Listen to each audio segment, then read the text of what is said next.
Hey, Shalom. I want to give all praise, honor, and glory to Yahweh Shemel Shai. Double honors to the Apostle Nelson Great Millstone. Peace and salutation to you, Akim, pushing this truth throughout the four winds. Okay, just going into Isaiah, the 5th chapter, and just want to, through the Spirit, give a breakdown on it. And I hope this is edifying. Okay. It's just like reading it, you get that there was a form of an explanation, trying to give forth an explanation on our nation of people. Okay. And it's going to go into it, but it just shows how the Lord made Israel special. And just being special and being the upper echelon, or being the best, you get a form of arrogance, cockiness, pride when you understand you're the best. Okay? If you look at the best athletes in the world, okay, they come from out of our bloodline. Okay? And if you notice, like some of the higher up ones, they tend to be full of pride.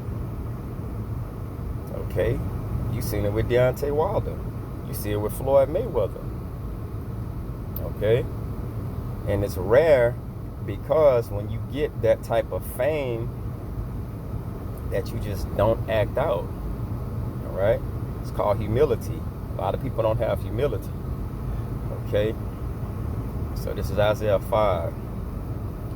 The one that says, "Now will I sing to you, now will I sing to my well-beloved a song of my beloved touching his vineyard." Now I'm about to sing a song. I'm about to explain.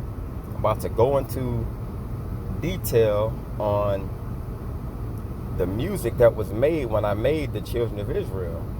And it's going to explain our nation. It says, "My well-beloved hath a vineyard and a very fruitful hill." Okay?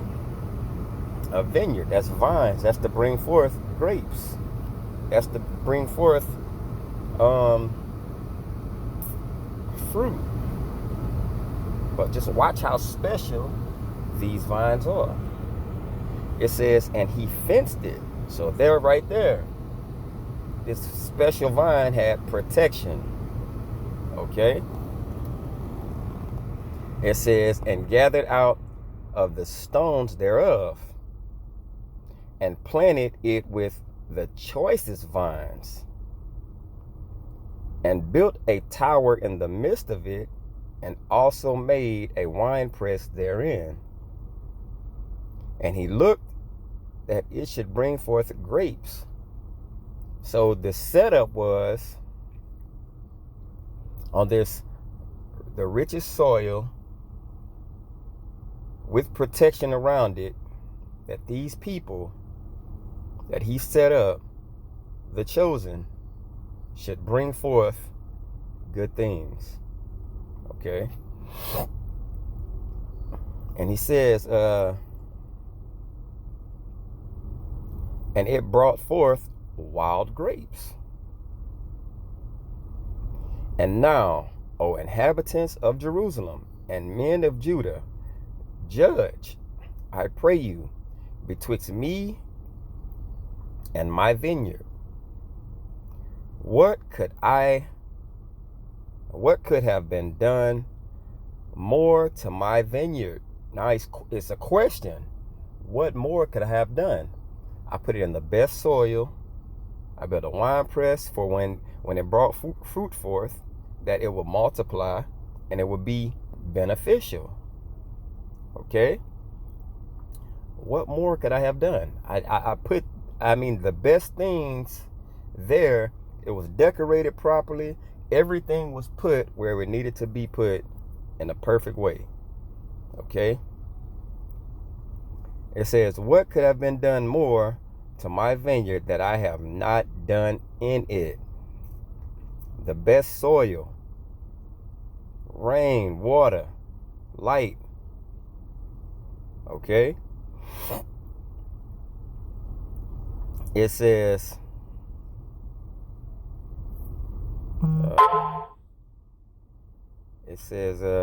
when I looked that it should bring forth grapes, it brought forth wild grapes. And now, I tell you what I will do to my vineyard. Salakia. Let me go back to 4. It says, what could have been done more to my vineyard that I have not done in it? Wherefore, when I looked that it should bring forth grapes, brought it forth wild grapes. Okay, and this is explaining our people. This is explaining the nation of Israel, set up to be the best, the chosen, and yet it brought forth not exactly what it was supposed to bring forth. Okay? It was wild grapes, just doing whatever it wanted to do instead of following the customs of what it was naturally made to do. All right? It says, and now I will tell you what I will do to my vineyard. I will take away the hedge thereof. Now it's no protection. So now we have wild animals that could come in and eat of these wild grapes. Okay? That's what we have. We have anything can come in and partake in the nation of Israel. All right? Anything. Okay? It says, and it shall be eaten up. Just look at our nation of people. No protection. And that's what's happening. Our people are beat down to the lowest of low. And break down the wall thereof, and it shall be trodden down. So now, instead of looking, I'm going to take it to the curses. It gave you what these people would be if they kept my laws, statutes, and commandments. And then it gave you what they would be if they didn't. And we didn't. Okay? So it's telling you, and it shall be trodden down. Who's trodden us down? All the heathens. All the other nations. They're walking all over us. Okay? Because their protection wasn't there. Now, if we would have done what we were supposed to do,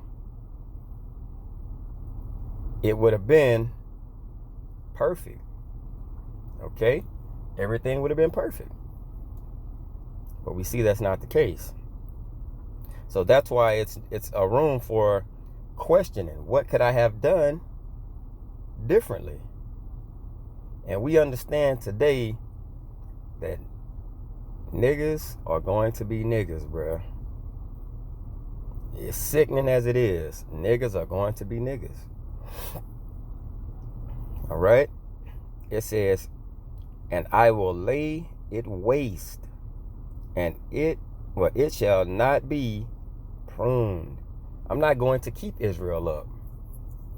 I'm not going to make sure that the soil and everything about it is the best of the best. Okay? Nor digged. But there shall come up briars and thorns. Now it's a free-for-all. Okay? I will also command the clouds that they rain no rain upon it. You have no rain, you have no life. The element of life is water. Okay? So if you have no water, you have no growth. You have no growth, you have death. And that's exactly what our nation of people is. They're dead. Okay? It says, for the vineyard of the Lord of hosts is the house of Israel, and the men of Judah his pleasant plant. And he looked for judgment, but behold, oppression. For judgment beheld oppression, for righteousness, but behold a cry. Okay? So, we got, we're supposed to be this pleasant plant. We're supposed to be better than everyone else. And here we are in captivity. Here we are being oppressed, being beaten down. Okay? But behold the cry. We're not supposed to be weeping and mourning. We're supposed to be in righteousness and rejoice mode. It says, woe unto them that join house to house, that lay field to field. Okay? And that's our people. That's what we do. House to house, nation to nation. All right? We're not supposed to be dwelling amongst the other nation and coming upon their customs. It's customs in every land that belongs to a certain people. I don't want to go to Moab and be a part of their customs, eating the things that they eat. That's disgusting to me because it's not a part of my custom. That's field to field. Okay, that's house to house. Let me get a part of your tradition. Let me see what your customs are about. That's the difference. Okay? That's everything. That's the way it's supposed to be. It's supposed to be difference. Not we're all one. All right? It says, till there be no place that they may be placed alone in the midst of the earth.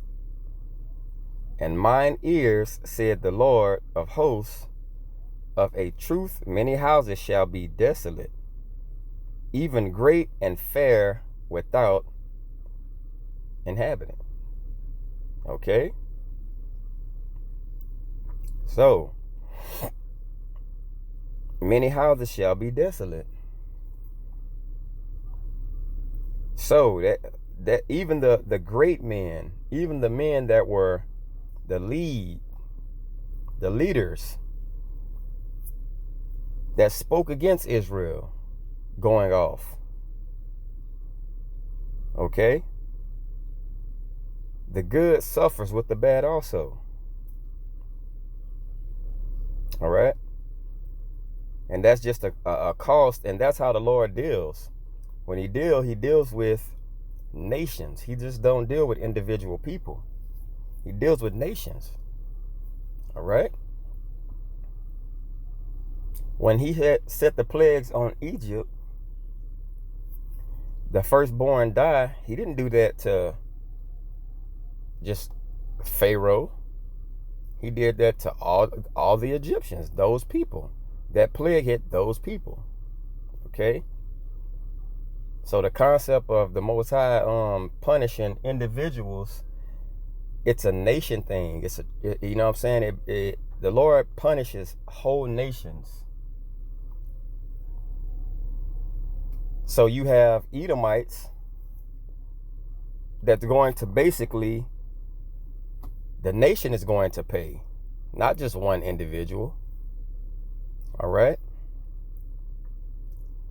But this is just a thing of how our people came into being the chosen, being royalty, and falling over to being nothing.